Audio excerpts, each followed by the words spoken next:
Hi everyone, আজ তোমাদের সাথে শেয়ার করব ঝোল মোমোর রেসিপি। তো এখানে আমি চপ করে নিয়েছিলাম টমেটো, পেঁয়াজ, আদা, রসুন আর লঙ্কা। তারপর দিয়ে দিলাম কড়াইতে একটু সাদা তেল আর একটু সাদা জিরে। তারপরে যা কেটে রেখেছিলাম সব একসঙ্গে দিয়ে দেবো।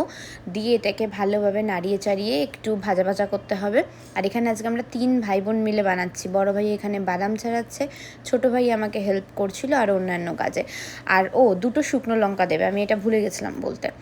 তো তারপরে কিছু বেসিক মশলা দেবে, যেমন হচ্ছে জিরের গুঁড়ো, ধনের গুঁড়ো, হলুদ গুঁড়ো, লঙ্কার গুঁড়ো। আর এখানে আমি দিচ্ছিলাম সাদা তিল আর বাদাম একটু রোস্ট করে মিক্সার গ্রাইন্ডারে দিয়ে দিয়েছিলাম, একটু ধনেপাতা আর এই পেস্টটা দিয়ে ভালো করে একটা ফাইন পেস্ট বানিয়ে এটা কড়াইতে দিয়ে দিতে হবে। আর কোনো তেল দেওয়ার কোনো প্রয়োজন নেই।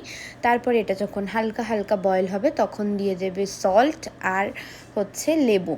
আর তারপর আমি অর্ডার করে নিয়েছিলাম এই ফ্রোজেন মোমোগুলো, এটাকে একটু হালকা স্টিম করে নিয়ে ঝোল মোমোটা এখানে দিয়ে দিচ্ছি। আর তোমাদের কাছে যদি চিলি অয়েল থাকে তোমরা এর ওপর থেকে একটু চিলি অয়েল দিয়ে দিও। এটা খেতে দারুণ হয়, দারুণ, পুরো একদম কলকাতায় বসে দার্জিলিংয়ের ফিল দেবে। তোমরা জানিও আমার এই ভিডিওটা তোমাদের